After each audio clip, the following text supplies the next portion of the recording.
Hello and welcome to another teaching from 119 Ministries. Our ministry believes that the whole Bible is true and applicable to our lives today. If you'd like to learn more about what we believe and teach, please visit us at testeverything.net. We hope you enjoy studying and testing the following teaching.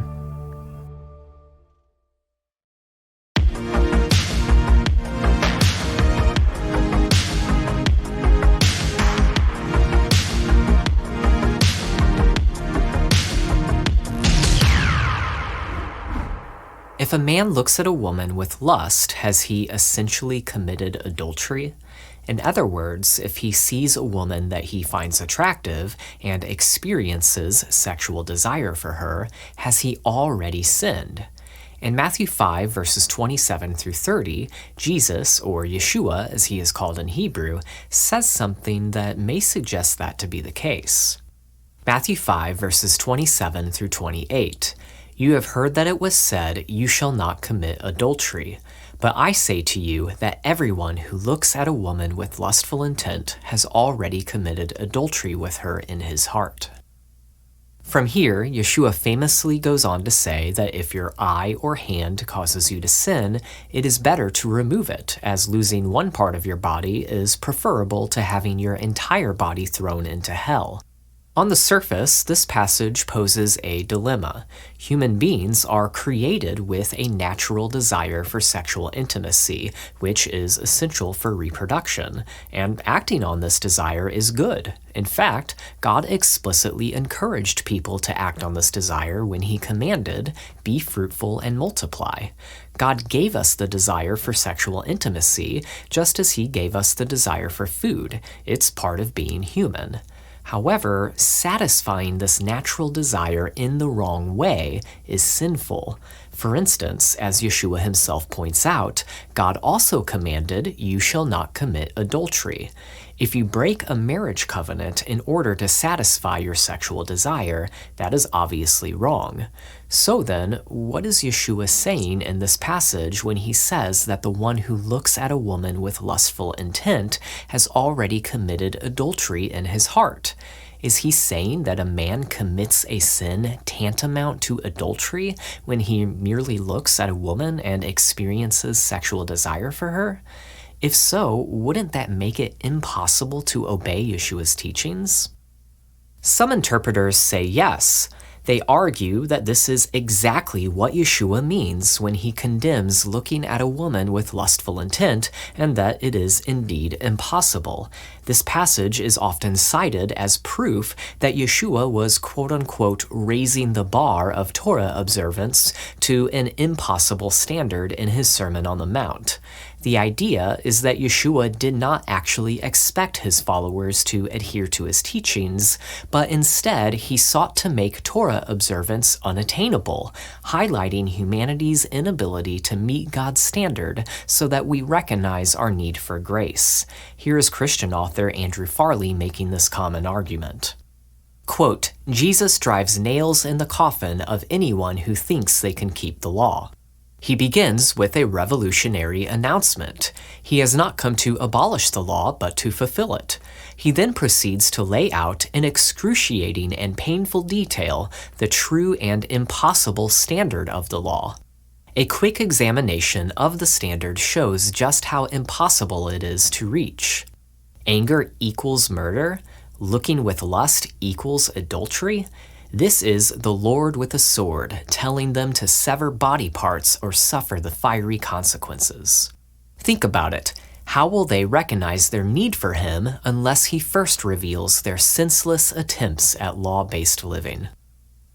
As we can see, Farley argues that the purpose of Jesjoea's Sermon on the Mount, including his teaching on lust, was not for his followers to obey it. Instead, it was to demonstrate that his followers could not obey it and should not even try. He goes on to say precisely that. Quote, Jesus' plan was to purposefully bury his hearers under the condemnation of the law so they could see no way out apart from God's grace.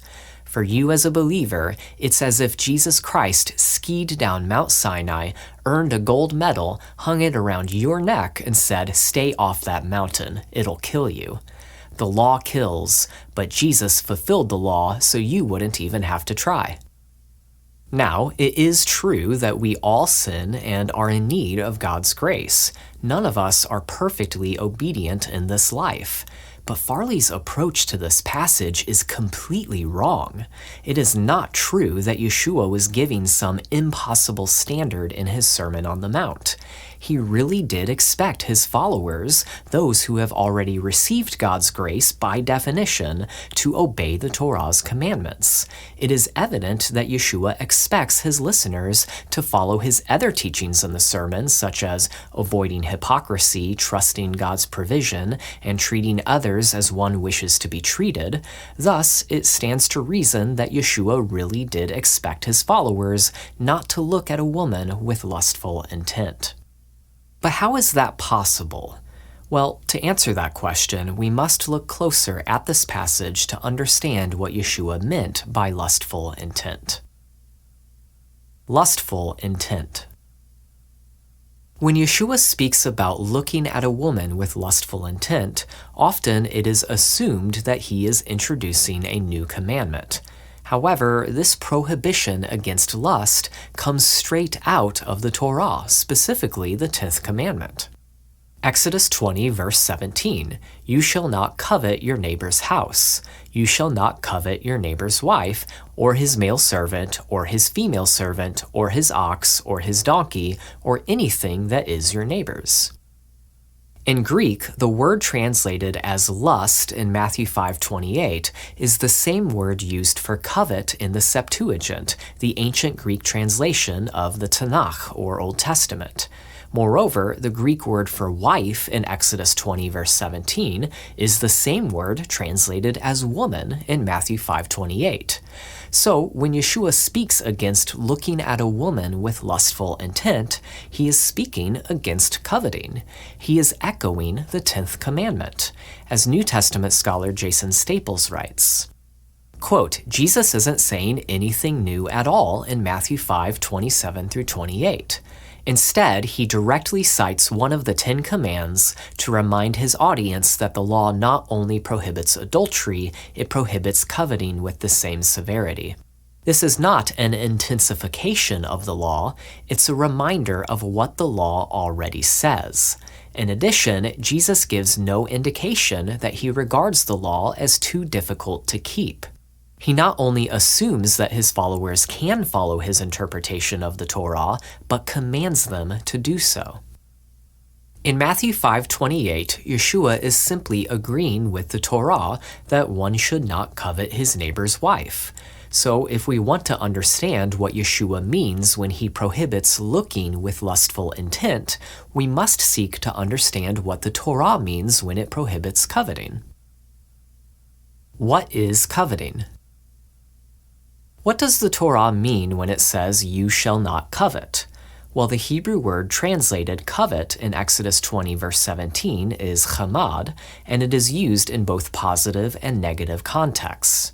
Let's look at a couple of places where this word is used to see if we can gain deeper insight into what this commandment means. The first example we will consider is in Genesis 2, where the word chamad is used in a positive context. Genesis 2, verses 8 through 9.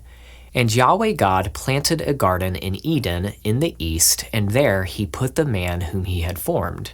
And out of the ground Yahweh God made to spring up every tree that is pleasant, chamad, to the sight and good for food.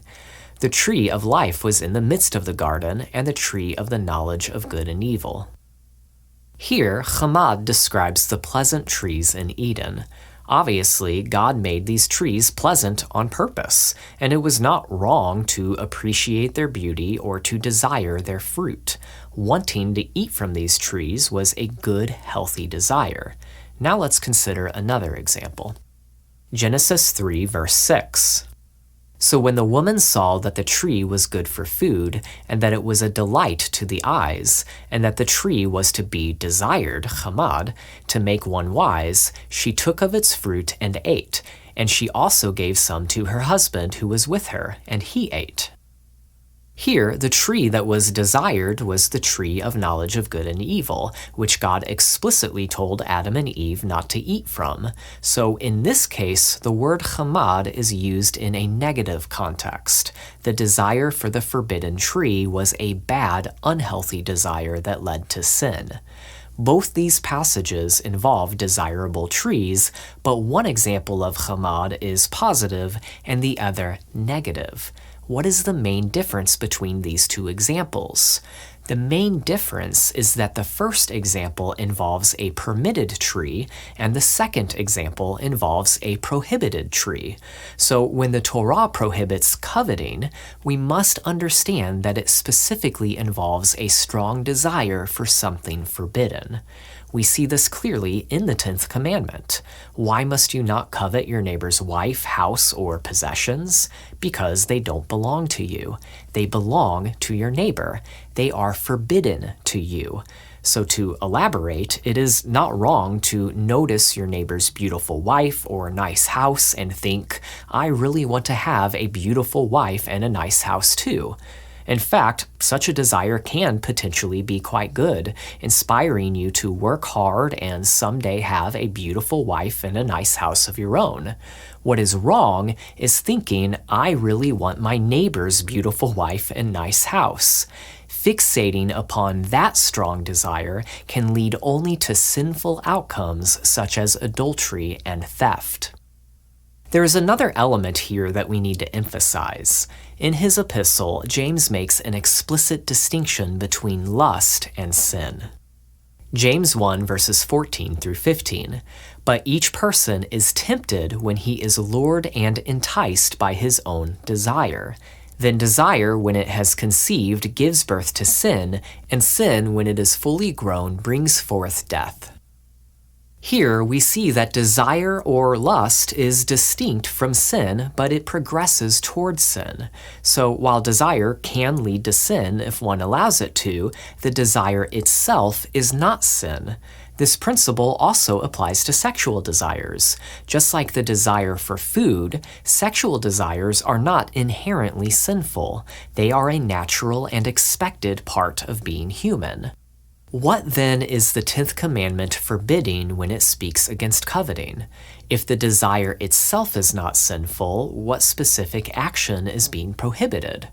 The action being prohibited in the 10th commandment should be understood as the intentional focusing of one's desires upon taking that which belongs to another. This may even include fantasizing and devising plans in one's mind to seduce or steal. This type of thinking is a conscious act of one's will, distinct from mere natural human desire. That is the essence of the 10th commandment. God is not condemning the desire itself.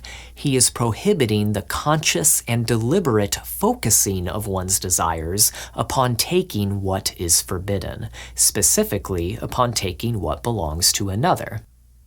To put it another way, suppose your neighbor is grilling a delicious steak. You step outside and smell the aroma of that food, and you are then filled with a strong desire to eat it. This desire is quite natural, and it is not sinful. But if you become so consumed by that desire that you start making plans to steal your neighbor's steak when he turns his back, now you are coveting and sinning. That focusing of your desires is not natural. It is an intentional, conscious thought within your heart, that is, your mind and will. This intention of the heart is what Jesjoea is addressing in his teaching on adultery and sexual desire, and this becomes even clearer when we investigate the Greek grammar of Matthew 5 verse 28. Let's return to that passage now. Looking in order to covet her. In his article on this passage, Jason Staples mentions that many modern English translations fail to adequately capture the meaning of what is being said in this verse. Most translations render Matthew 5:28 as everyone who looks at a woman with lust, implying that the focus is on the manner of looking. However, Staples argues that the specific grammatical structure of this verse instead emphasizes the purpose or intent behind the action of lusting. To illustrate his point, he notes other examples of where the same grammatical construction is used. Here are a few. Matthew 6, verse 1, "Beware of practicing your righteousness before men in order to be noticed by them." Matthew 13, verse 30, "First gather up the tares and bind them in bundles in order to burn them up." Matthew 23, verse 5, "But they do all their deeds in order to be noticed by men." In each of these examples, the emphasis is on the purpose of the action. So based on the other uses of this grammatical construction, Staples translates Matthew 5:28 as anyone who looks at a woman in order to covet her. As Staples writes, quote, "Jesus is not suggesting that any sexual thought or inclination towards a woman is sinful. Nor is he suggesting that such thoughts or attractions being triggered by a look are sinful. The look is not the problem, nor is the presence of a beautiful woman, which some of that day tended to blame as the real problem. No, these are assumed. What is remarkable, given the popular misinterpretation, is that Jesus likewise assumes the presence of sexual desire in the man as a given, and that sexual desire isn't seen as the problem. Instead, Jesus addresses the matter of intent, of volition, the purpose of the look. The issue is not the appetite itself, but how a man directs his natural appetite and inclination. So, contrary to Andrew Farley, looking with lust does not equal adultery. Jesjoea is not condemning sexual desire itself. Sexual desire is natural and, in fact, quite good when directed toward what is permitted, namely one's spouse. However, sexual desire can lead to the sin of coveting, which involves intentionally focusing one's sexual desires on what is forbidden. When that occurs, adultery has already taken root in one's heart, their mind, and their will. This conscious and intentional thinking or fantasizing is the underlying cause of sins like adultery. In other words, adultery wouldn't happen if one's heart wasn't already focused on adultery. So rather than addressing merely the physical act of adultery, Jesjoea targets the source of the problem. He targets coveting, which occurs within the human heart. Your eye and your hand. As we've argued, Jesjoea is not setting up an impossible standard. He really does expect his followers not to look at a woman in order to covet her. But then how should we understand his illustrations about removing your eye or hand if they cause you to sin? Matthew 5, verses 29 through 30. "If your right eye causes you to sin, tear it out and throw it away. For it is better that you lose one of your members than that your whole body be thrown into hell. And if your right hand causes you to sin, cut it off and throw it away. For it is better that you lose one of your members than that your whole body go into hell." Andrew Farley interprets this passage as proof that Jesjoea does not actually expect his followers to obey the teachings in the Sermon on the Mount. Again, according to this view, Jesjoea wanted to show his followers that living up to God's standard is impossible and that they should just give up trying. After all, achieving such a standard would require extreme measures like removing one's eyes or limbs. However, we find Farley's approach to this passage to be frankly absurd and inconsistent with a straightforward reading of Jesjoea's sermon, as we've explained earlier. Others argue that these illustrations are hyperbolic. Surely, Jesjoea does not literally want people removing their eyes and limbs, so they view these statements as graphic illustrations meant to emphasize the importance of eliminating sources of temptation. However, this explanation doesn't quite account for what Jesjoea is saying. To give an illustration, when someone has severe gangrene, doctors do literally amputate the diseased limb in order to save the rest of the body.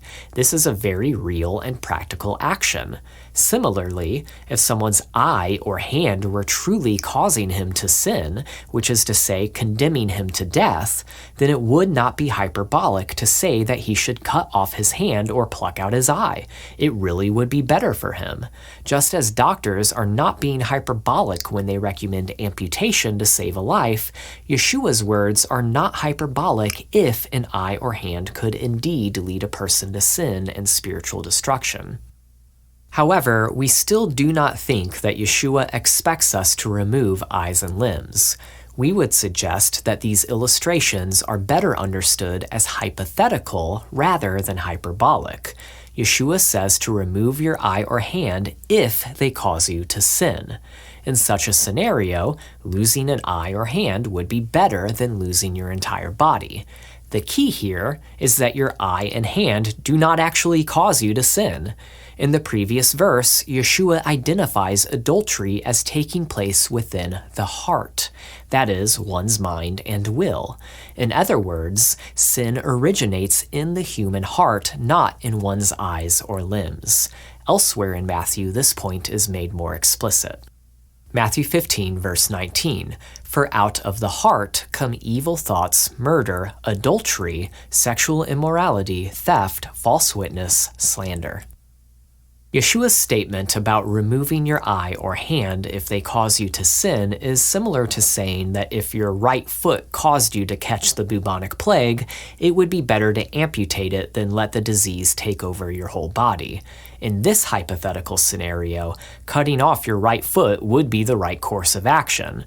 However, in reality, since your right foot does not cause the plague, cutting it off would not solve the problem of the plague. Similarly, since your eye and hand do not cause sin, removing them would not address the root of the problem of sin.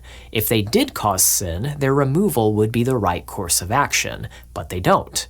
The point of Jesjoea's hypothetical illustrations is to emphasize the seriousness of sin and the need to address it at its source, the human heart. Modern application. Before we conclude, Jesjoea's teaching in Matthew 5 verses 27 through 30 raises some relevant questions for us today. We have established that sexual desire itself is not sinful and that Jesjoea's prohibition against looking at a woman with lustful intent was essentially him just repeating the 10th commandment against coveting. We've also learned that coveting involves the intentional focusing of one's desires on what is forbidden, technically on something or someone that rightfully belongs to another. The first question to consider is how this passage applies to those who are not married. As noted earlier, the Greek word for woman in this verse is also the common Greek term for wife. That makes sense, especially if Jesjoea is referring to the 10th commandment, as we've argued. The 10th commandment prohibits coveting your neighbor's wife. This also makes sense with the mention of adultery, which inherently involves at least one married individual. Sexual sin between two unmarried individuals is fornication. It's still a sin, but it's not the same sin as adultery. Finally, Jesjoea's teaching on divorce in the following passage likely builds upon his teaching about looking with lustful intent. If a married man covets another woman, it could potentially lead him to wanting to divorce his own wife in favor of someone else. Hence, Jesjoea makes it clear that legitimate grounds for divorce exist only in cases where the wife has committed some form of sexual immorality. For more on these issues, see our One Flesh series. So, the context seems to indicate that, technically, Jesjoea is addressing married people in this passage. If a man is unmarried, this teaching directly applies to him only if he is coveting a married woman. Having said that, the broader context of Jesjoea's teaching in Matthew 5 emphasizes the general principle of not setting one's heart upon any kind of sin. This is why Jesjoea discusses murder and hatred immediately before addressing adultery and covetousness. The overall principle is that we must reject the desire to do evil, regardless of the specific sin. This means that we should address all kinds of sin within our hearts, not just covetousness. If it is wrong to fantasize about murdering your brother or sleeping with your neighbor's wife, we can safely say that fantasizing about committing any sin, including fornication, is also wrong.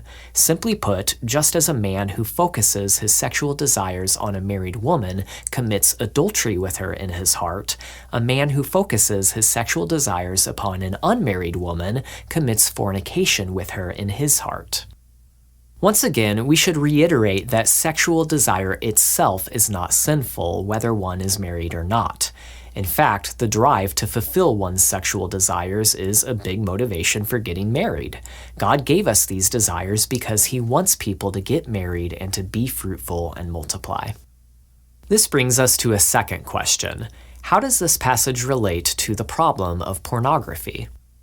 This is a major struggle for many people. In fact, a 2020 study on pornography consumption in the United States found that out of 1,392 people ages 18 through 72, 91% of men and 60% of women were reported having consumed pornography in the past month. Pornography use has been linked to a variety of negative behaviors and harmful psychological effects, including addiction, depression, eating disorders, romantic partner abuse, and an overall lower quality of life. Additionally, the porn industry itself has contributed to significant societal problems, such as human trafficking. These harmful impacts on individuals and society have prompted 17 states since 2016 to introduce resolutions recognizing pornography as a public health crisis. It is clear that consuming pornography has damaging consequences on a personal and societal level. Moreover, it goes against God's design for sex. God intended sex to be a sacred gift shared within the loving and intimate bond of marriage, where a husband and wife become one flesh and are naked and unashamed. Reducing this profound experience to a sad, solitary act in a dark room in front of a screen distorts and belittles this precious gift.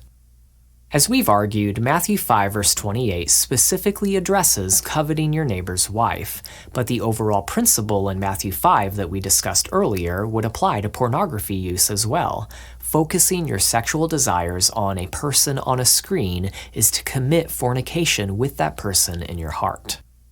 On a positive note, Jesjoea's message in Matthew 5 is an empowering one. Remember, merely having sexual desires is not sinful. It is what you do with those sexual desires that matters. Watching porn and fantasizing about the people on the screen is a deliberate act of the will. You are not helpless or incapable of resisting the urge to consume porn. It is a conscious choice, and it is within your control to make a different choice. Yes, it can be difficult to resist the temptation, but it is not impossible. And as you walk according to the Spirit, God will empower you to overcome the sinful desires of the flesh. In conclusion, Jesjoea's teaching on lust in Matthew 5 verses 27 through 30 is not about imposing an impossible standard or condemning natural human desires. Instead, it emphasizes addressing the root of sin, that is, coveting. By echoing the 10th commandment, Jesjoea explains that sexual sin within the heart is the deliberate and conscious focusing of one's sexual desires on what is forbidden. His use of hypothetical illustrations, such as removing an eye or hand, highlights the seriousness of sin and the need to confront it at its source, the human heart, the seat of one's thoughts and will. Jesjoea is not condemning natural sexual desires. Instead, he says not to look in order to covet. He calls on us to properly manage our thoughts and desires, intentionally directing them away from what is forbidden and toward what is permitted. This expectation is reasonable and achievable. Jesjoea really does want his followers to obey the 10th commandment and to not look at a woman with lustful intent. We pray you've been blessed by this teaching, and remember, continue to test everything. Shalom.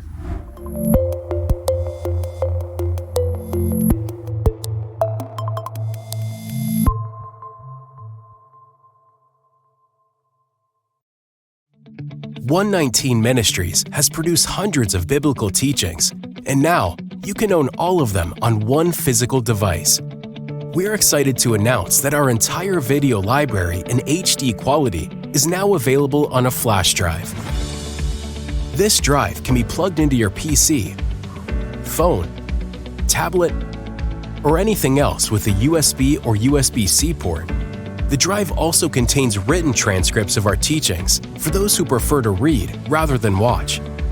Of course, we still offer all of our material for free at testeverything.net, but having a physical copy will allow you to watch our videos anywhere and anytime without the need for an internet connection.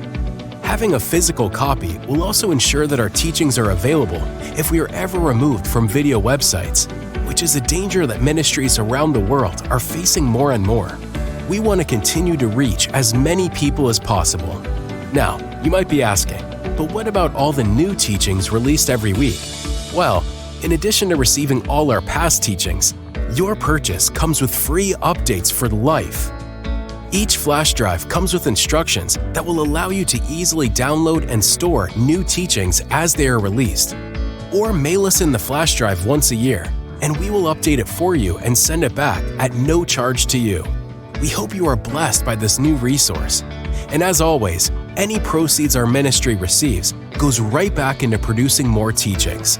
Get your 119 flash drive today by going to 119flashDrive.com. It is because of you, our generous supporters, who make it possible to offer these high-quality teachings completely free of charge. If you feel led to support 119 Ministries so that we can continue this effort, please visit testeverything.net and click on the Support 119 tab. Learn how you can partner with us to take the whole Word of God to the nations.